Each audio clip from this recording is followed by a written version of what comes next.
18वीं लोकसभा अस्तित्व में आ चुकी है। लोकतंत्र के इस महापर्व के आयोजन के फलस्वरूप 543 सांसद चुने गए, कुछ मंत्री बन गए, प्रधानमंत्री, लोकसभा स्पीकर और विपक्ष के नेता बन गए। लेकिन आपको बता दें, इस लोकतंत्र के बुनियादी कार्यक्रम आम चुनाव को संपन्न कराने के लिए कुल 10 लाख से अधिक केंद्र और राज्य कर्मचारियों की ड्यूटी लगाई गई थी। इन चुनावों को संपन्न कराने के लिए अपने घर, परिवार, बच्चों को छोड़कर मतदान केंद्रों पर ड्यूटी देने गए 123 कर्मचारी अपने घर जीवित वापस नहीं लौटे, वरन अपने कर्तव्यों का पालन करते हुए ड्यूटी पर ही विभिन्न कारणों से जान गंवा गए। चुनाव आयोग को चुनाव कराने के लिए बड़ी संख्या में कर्मचारियों की ज़रूरत होती है और ये कर्मी विभिन्न सरकारी विभागों, सरकारी स्कूल के शिक्षकों, राष्ट्रीयकृत बैंकों और LIC सहित विभिन्न उद्यमों जैसे सार्वजनिक क्षेत्र के उपक्रमों से लिए जाते हैं। मतदान दलों में पीठासीन अधिकारी, मतदान अधिकारी, सेक्टर और जोनल अधिकारी, माइक्रो ऑब्जर्वर, सहायक व पर्यवेक्षक, चुनाव में उपयोग किए जाने वाले वाहनों के ड्राइवर, कंडक्टर और क्लीनर आदि शामिल होते हुए सुरक्षा और कानून व्यवस्था में शामिल पुलिसकर्मी, सेक्टर और जोनल अधिकारी, रिटर्निंग अधिकारी, सहायक रिटर्निंग अधिकारी, जिला चुनाव अधिकारी और उनके कर्मचारी, अन्य लोगों में से जो देश भर के सभी राज्यों, केंद्र शासित प्रदेशों में अपने अपने जिलों में चुनाव कराने में मदद करते हैं। चुनाव ड्यूटी के लिए नियुक्त लोगों के अनुपस्थित रहने की कोई गुंजाइश नहीं है।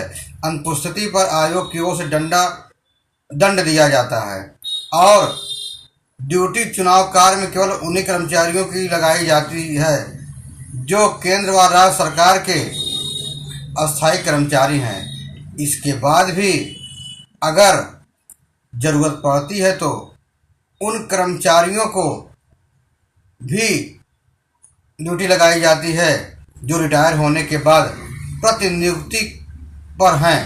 चुनाव कार्य में कॉन्ट्रैक्टर या दैनिक वेतनभोगी की ड्यूटी नहीं लगाई जा सकती। अगर पति पत्नी दोनों सरकारी कर्मचारी हैं तो चुनाव ड्यूटी में एक को छूट मिल सकती है। ऐसे में पति पत्नी दोनों की ड्यूटी नहीं लगाई जाएगी। दंपति में से कोई एक बच्चों या अपने बुजुर्ग में माँ बाप की सेवा के लिए अपनी ड्यूटी हटाने के लिए आवेदन दे सकता है। इस बार का लोकसभा चुनाव 45 डिग्री वाले गर्म मौसम में संपन्न हुआ। यह गर्म मौसम की तपिश चुनाव ड्यूटी पर तैनात कर्मचारियों के लिए बेहद भारी साबित हुई। सिर्फ उत्तर प्रदेश में ही 54 कर्मचारियों की ड्यूटी करते हुए मौत हो गई। 33 मौतें तो वोटिंग के आखिरी दिन 1 जून को हुई। मरने वालों में ज़्यादातर होमगार्ड्स थे जिनके परिवारों की आर्थिक स्थिति बहुत खराब है। कुछ परिवार ऐसे हैं जिन्हें सहारा देने वाला कोई नहीं बचा। उनकी आखिरी उम्मीद 15 लाख रुपए का सरकारी मुआवजा है जो अब तक नहीं मिल सका है। उत्तर प्रदेश ही नहीं, देश के दूसरे राज्यों में भी चुनाव ड्यूटी के दौरान कई कर्मचारियों की मौत हो गई। चुनाव आयोग से इसकी जानकारी मांगी गई लेकिन जवाब नहीं मिला। एक रिपोर्ट के मुताबिक राज्यों में कर्मचारियों से बात की तो पता चला मध्य प्रदेश में 27, आसाम में 15, राजस्थान छत्तीसगढ़ में 8, पंजाब में 7, दिल्ली में 4 मौतें हुई। उत्तर प्रदेश में चुनाव के दौरान गर्मी काफ़ी अधिक रही। चुनाव कर्मचारियों को सुविधाओं का अभाव था। यही कारण है कि 54 पोलिंग स्टाफ की मौत हो गई। ड्यूटी पर जान गंवाने वाले इन कर्मचारियों में से अभी तक सिर्फ 27 आश्रितों को सरकारी सहायता मिल सकी है, जबकि बाकी मृतकों के आश्रितों को अभी तक कोई मदद नहीं मिल सकी है। चुनाव ड्यूटी के दौरान मरने वाले पोलिंग स्टाफ का डेटा और उन्हें मिलने वाली आर्थिक मदद के बारे में Uttar Pradesh state election commission के असिस्टेंट चीफ इलेक्टोरल अफसर अरविंद कुमार पांडे के अनुसार चुनाव खत्म होने के बाद हमने यूपी के सभी जिलों में पोलिंग कर्मचारियों की मौत से जुड़े आंकड़े मंगवाए। राज्य में 54 कर्मचारियों की मौत हुई। इसमें से 27 परिवार तक मदद पहुंचा दी गई। 10 लोगों का भुगतान अभी प्रक्रिया में है।